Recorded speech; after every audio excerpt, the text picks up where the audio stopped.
All right, you're welcome back to the morning show here on Arise News. At this point, I think you should pick that. I don't know why. It's time now to review the newspaper headlines, and we, of course, are going to start with the newspaper of record this day on Sunday, and we have the Ombudsman of This Day Media and Arise News Limited, Mr. Kaide Komolafe. Good morning. Good morning, Steve. Thank you for joining us. I'm pleased to be here. All right, good morning. Okay, let's go straight into the newspaper review. We'll start, as always, with This Day, the newspaper of record. The lead story for today's paper says U.S. boosts Nigeria's anti-terror war with drones. 200 troops stationed Bauchi. That's the lead story, and it's about what Nigeria, seems to be getting from the United States on the anti-terror war. Drones are, drones are here, courtesy of the American government, and then 200 troops are stationed, in Bauchi. There are small talks here and there, from certain stakeholders in the north regarding, for how long, by the way, are they going to be in Nigeria? What will they be doing, and what is their impact so far, in our fight against, terror, given what is happening in Bauchi, given what is happening in many other parts of the country. But we have their drones, maybe other ammunitions will still come, and then we don't know whether the 200 boots on the ground will increase or decrease as things progress. There's a small story just beside the small headline besides the cover picture there. 2 suicide bombers still on the loose in Maiduguri. Governor Zulum warns residents. We did mention this yesterday during the newspaper review, and we threw a challenge, to the National Security Advisor, to pay more attention to the war on terror and should be seen to be coordinating, the activities against, insurgency, banditry, and terror in the same way that is often seen, being around the president and always traveling with him in practically all the trips that he has embarked on. Is it practically all? Yes. Oh, well, I mean practically emphasis. Which is a challenge, which is what many Nigerians are saying. Yes. They do appreciate what the other service chiefs are doing, including the new Inspector General of Police, Tunji Disu, who were all on ground in Maiduguri, to ensure that we confront bandits. But now that the governor of Borno State is telling us that, 2 of them, we don't know how they got to know about all this, but that 2 are still on the loose. We should feel, Nigerians are saying that they should feel the impact of the NSA more, in matters like that, rather than, the other aspect of what he plays with the president. On top of that lead of the lead story that we already mentioned, Soludo backs Tinubu's re-election in 2027, says ABGA won't field presidential candidate. And I think that this has become like like a standard thing for ABGA, isn't it? I remember that in 2023 too. It looked like even though they had a candidate, but it wasn't a candidate that was strong, and that's the lot of many small parties with just one governor here and there. At the end of the day, they either end up backing the incumbent or the strongest opposition, in the hope that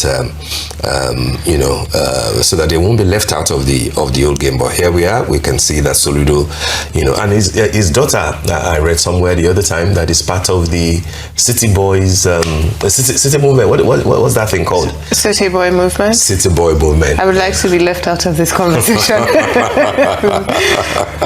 The City Boy movement, is moving. On top of the masthead, fuming Trump issues fiery 48-hour ultimatum to Iran over Strait of Hormuz, which we already dealt with earlier on the program. 48 hours, open that place or you will have to contend with me, which means that in the next few days, the war in Iran might take a new turn. except, of course, this is just another drama that President Donald Trump, is known for. The story on the cover today is not on business.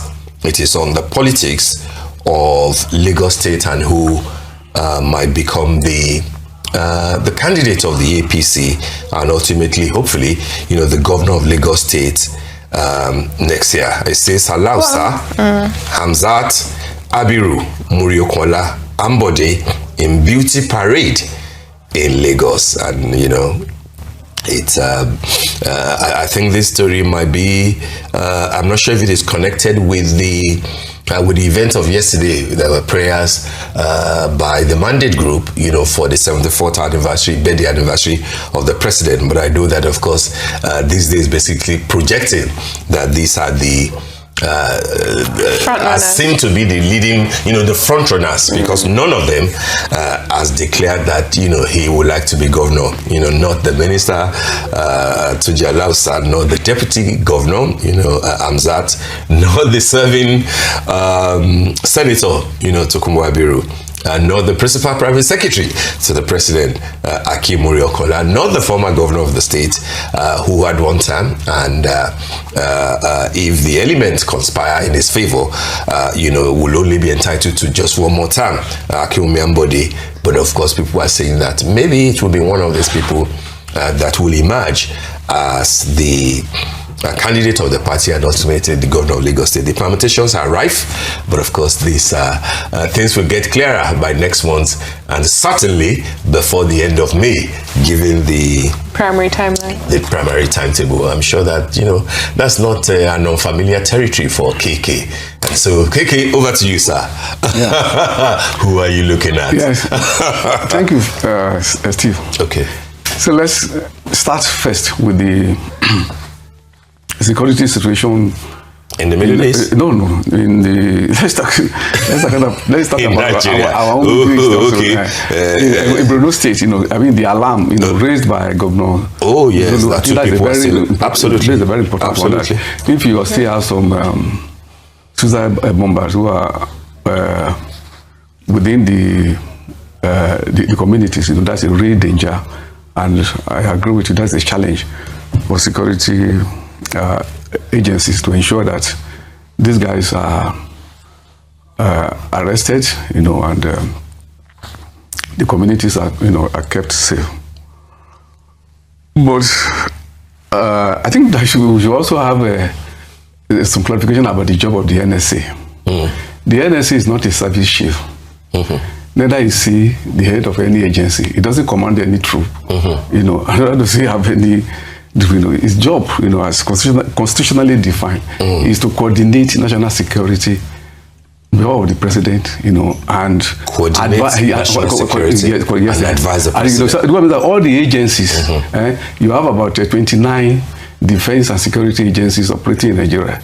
All the activities, the army, the police, the air force, the state security service, and the rest. To coordinate them. That is his job. Yes. And in that wise, you cannot put him in the mold of the IG of the police, for instance, or the DG of SS, or the chief of naval staff, or the chief of army staff. So if he is to advise the president, so why should he not be close, to the president? I think we should get it clear. I know that there is this campaign against him. By those people who think. I don't know. Let me I'm expressing my own view. I'm expressing your own view. Yes, I'm just saying that this is not about campaign. No, I'm not. I'm not saying you. I'm not accusing him. Yeah. But I'm saying yes. I know. There's a campaign against him. But those people who from the one who feel that he should, that nobody should not be the one who should do the job. I thought it's well over that. No, it's not. It's not well over. It's not well over that. It's not over that. There are still people, very respectable quarters, otherwise informed quarters, who think that is the job of a general. The job of a general, we know this. So, but in doing so, people should be charitable, and people should also ensure clarity. Yes, they have their right to express the view. It's a public officer. The way he does the job, should be accountable. There should be criticism. There should be evaluation of the job, and putting it. But in doing so, there should be proper clarification. I mean, there should not be distortion of the facts. So we're saying that if the president says service chiefs should report, should relocate to Borno State, that cannot include the NSA. Because if the IG is there, it means that he has to give command to the police. If the chief of army staff is there, it means that he's relating to the army. So I'm saying that we should distinguish his job from that. It's purely coordination, and that is without prejudice of the fact that there could be legitimate criticism of how he does the job or evaluation of it, but the understanding of the job brief, of the job description, should be well clear in the public view.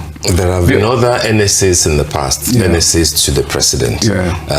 We didn't see them gallivant, with the presidents that appointed them, because the job description has not changed. It is clear. Coordinate, the security apparatus of the country. The idea that every time that the president goes to mosque or go to something, you are sitting down beside him. The president goes on international visit, is there with him. Suggests to people that he may not be paying adequate attention to the security challenges on the ground, particularly around last week when we had all those multiple bombings in Borno State. Rather than see him, drink tea, do this, clean glasses, which may not be on its own bad at all, but with the sort of the level of challenges security-wise that we have at home, impression matters. And we also read the situation, correctly, a number of times. So this is not to redefine his job for him. This is to say that the impression that he gives by always around the president on overseas trips suggests that that's more important to him than sit down and coordinate, activities around it. That is not an accusation. It is not. It is just a critique. I'm saying that and critiques should be made not in an uncharitable manner and not prejudicially. The way you have said it is still prejudicial. By the definition of his job, he's supposed to meet the president every day.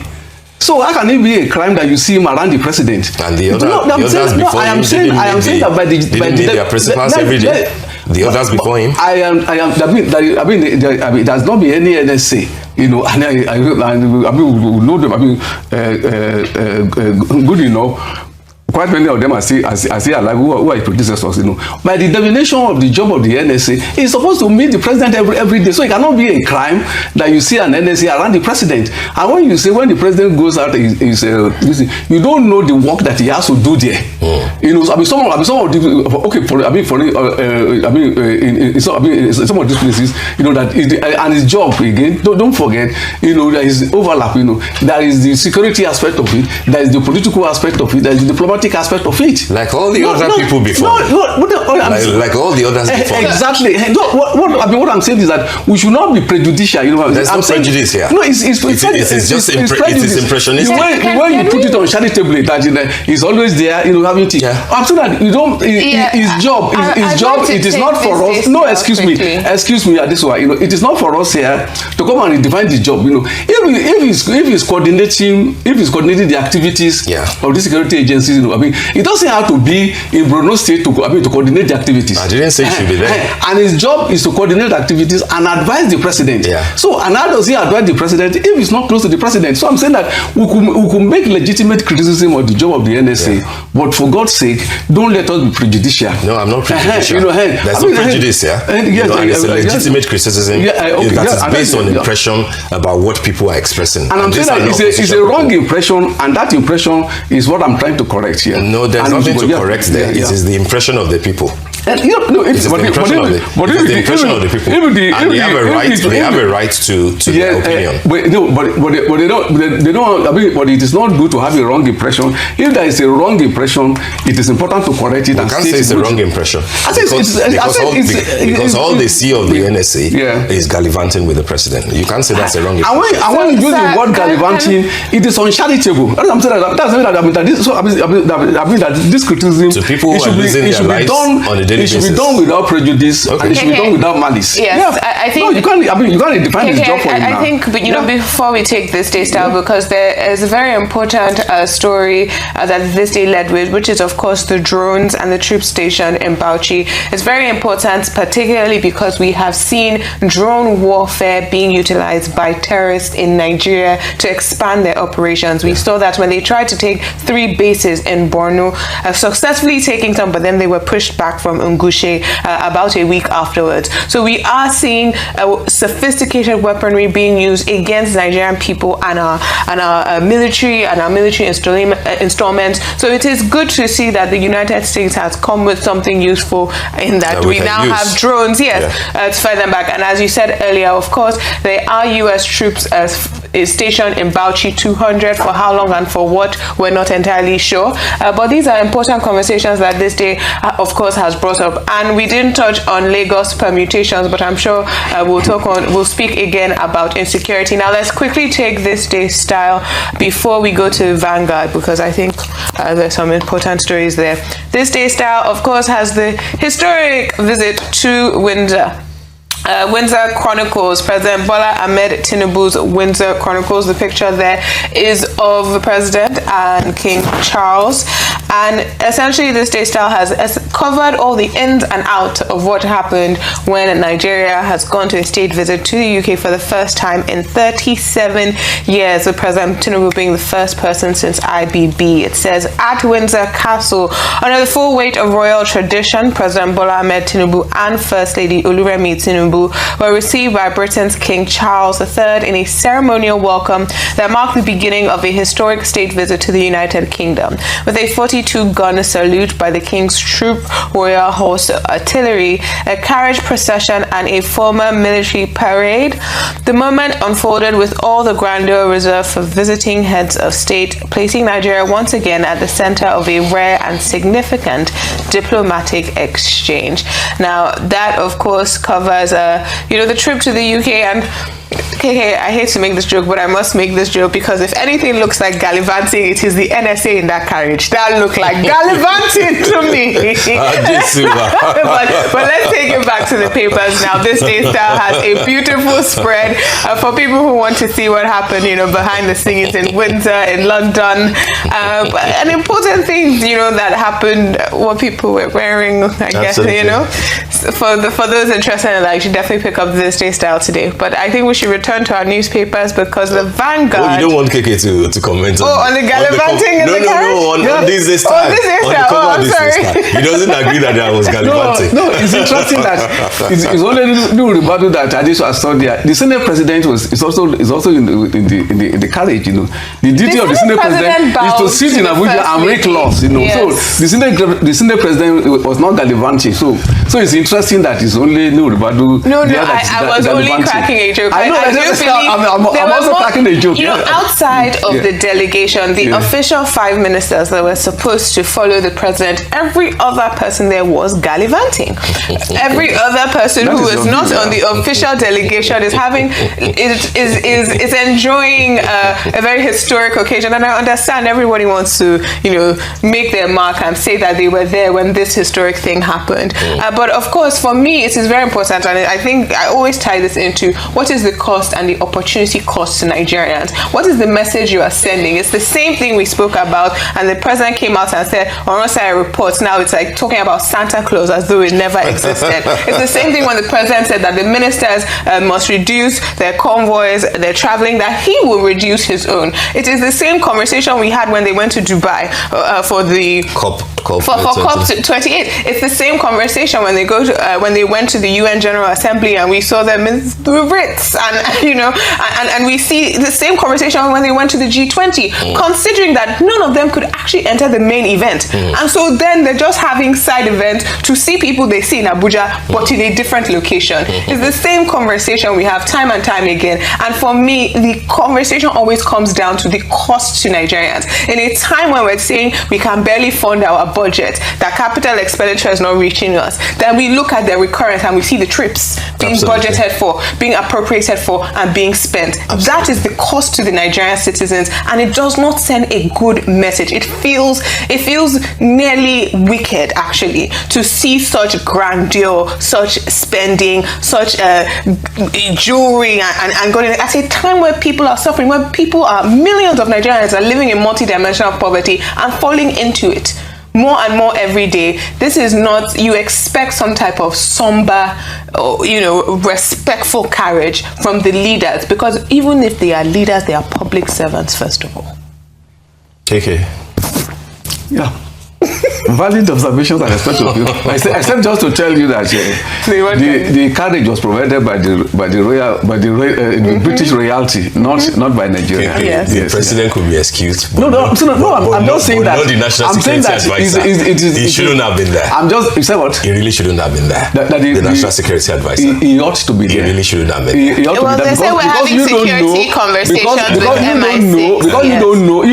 you don't know the reason why he has to be there. Yeah, okay. I can understand. Most Nigerians know why he shouldn't have been there. Yeah, because the optics are bad. If there are great advisors around him, they will tell him that the optics, will be very bad. If they crunch the figures, what you call optics, but that's fine. What you call optics is a campaign against him, which I think is just a futile campaign. Let's move on to the Vanguard. Anybody that disagrees with the NSA, must be campaigning against him. How beautiful! Let's move on to the Sunday Vanguard. Please, can we get the Sunday Vanguard has got beautiful stories on the cover today, starting from the lead story: blood, tears, deaths. It says 34 states record 137 cases of terror, kidnap attacks in 4 weeks. Including the week that the NSA was in the UK on the caravan. Borno, Benue, Ondo was hit. Vanguard says, why bloody insurgency spiked in 1 month? General Oluyede, the CDS. It's illuminating what the riders are saying. Blood, tears, deaths, capturing what has happened in 1 week, in 1 month. And then there are a few other stories that are also interesting. On top there, electricity, how Nigeria lost 11,200 megawatts post-privatization, which is an important thing to follow. And then I'm sure that everybody has been, reading and talking about Ozoro, the festival, in Delta State.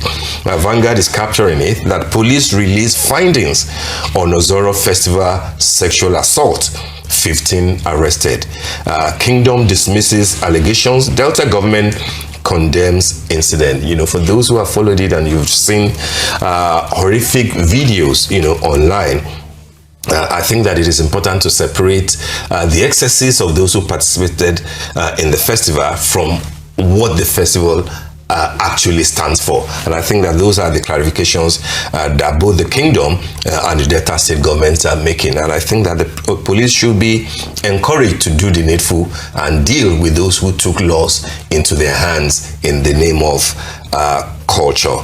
And then there are tributes as Onisha bids farewell to elder statesman Arthur Mbanefo at 95.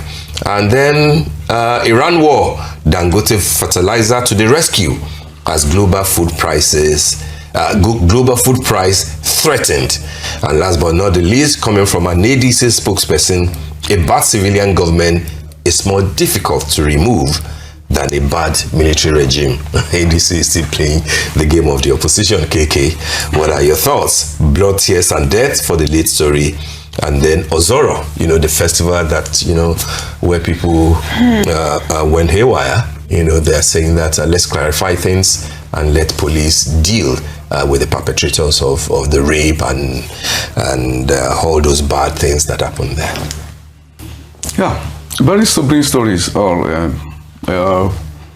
you check the picture of the security situation, the map, drawn by the story of Vanguard is such that should make everybody to be sober. But more important, that is the challenge to the Nigerian state, to like it is often said, we cannot be tired of saying so that it has to meet, the Nigerian state has to meet its constitutional responsibility, of ensuring, security, people, because security and welfare of the people is the primary, purpose of government. That you can never be tired of saying that, even though maybe thousands, if not millions of Nigerians will be saying that every day, as a reminder. So it's a very important story that Vanguard has in trying to, draw the map. The only thing to add to there is that, in giving the picture, we should also, give, some thoughts, to the gallant effort of the defense and security forces, on the field, yes. Yes, they did, one of the riders said it's very that important. Terrorists have gotten a bloody nose. Yes, 80 of them wiped out in the past yes. week. That's the kind of yes, it's good, yes. Yes, while we ask them to do more, while we ask them to do more, I mean, we are not yet there. We should also acknowledge that, and also remember, the families, of soldiers, security agencies who also have lost their lives. People who are injured. There are security people in the hospital who are injured, who are doing the fighting. So it's not as if the Nigerian state has gone to sleep. But the thing is that that the security challenge is still very huge. The challenge is still very formidable, and there's need to do more. In the same vein, the story about what has happened to us after, that is now 13 years after privatization of NEPA, that's another sad story. Very. For the political economy, that all the dreams, the expectations, are not there. And finally, that the horror of